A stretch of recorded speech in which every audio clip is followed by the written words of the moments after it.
All right, so we've done the graphic method. Yesterday we did the substitution method.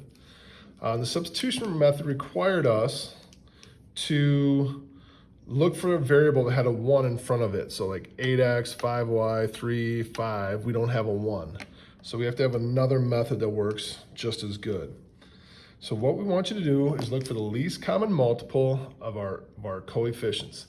Now what you're gonna find is sometimes the letters might not be in the right order, but I need to get them in the right order here. All right, I'll talk about that here in a minute. My least common multiple, what number can both 5 and 8 go into? All right, both 5 and 8 can go into 40. And what number can both 5 and 3 go into? Well, that number is 15. So what you're gonna try and do in these problems is try and turn either the x's or the y's into opposite numbers. So if I go to add them together, they cancel out. So as I look at this first one, I can try and make this a 40x and a negative 40x, or a 15y and a negative 15y. Now, to me, it's easier to work with the number 15. So my goal then is to try and get a 15y and a negative 15y. So as I do this, I'm gonna pick a number, or we're gonna go with the 15s.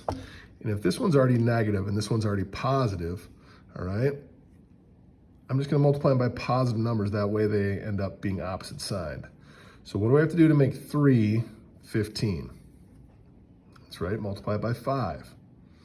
All right, what do I have to do to make 5 a 15?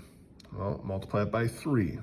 So your goal right now is to distribute 3 into all of these terms, I'm sorry, 5, and then do the same thing down here, multiply all these by 3. And I'm gonna stay with my colors here as I do this. So I have 5 times 5 is 25x, and then 5 times 3 is negative 15, which is what we wanted to have happen. Now 5 times 42, you might need your calculator, is gonna be 210. Did I do that right? Yep. And then we're gonna make 3 times 20, or 3 times 8 is 24x. And 3 times 5 is 15y. And now 3 times 28, once again, you may need to use your calculator, is equal to 84. Now, the whole idea of this, to find this common number, is to find a number so these two or one of these pairs would cancel out when we go to add them. So now we're gonna add by column. And then we're gonna see what's called the elimination method. One of the letters will drop out. Now I get 294 over here, and then over here, I get 25 plus 24 is 49x.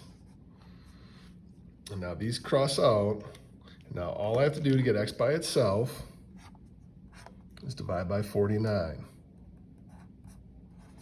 If you use your calculator, 294 divided by 49 is gonna be 6. So I have half my answer, 6 something. Now if we'd solve for the y, then we'd have the back number. So now how am I gonna find my y value? Well, simply take your x value and plug it into one of the 4 equations above. Now I would avoid doing these two because the numbers get pretty big pretty quick. So I'd go and I'm gonna like this black equation up here. I'm like, those numbers are probably the tiniest we have. So I'll go 5x minus 3 times something equals, oh, wrong letter. We'll go 3y equals 42.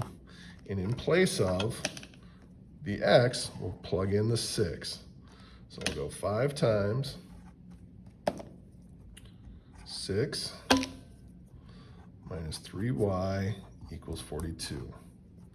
So 5 times 6 is 30, minus 3y equals 42. Now I'm going to subtract 30 from both sides. I get a 12 over here, and I get a negative 3y right there. And to finish it off, we just divide by negative 3. Y equals negative 4. So the point where the two lines cross without graphing, if we use the elimination method, is the point 6, negative 4. Now, what I'd like you to do right now is here's the next problem. I'd like you to pause your video and see if you can do this one. Actually, don't pause it. I'm going to stop it, and then the next video will take off with me doing this problem. So try it on your own and see what you get.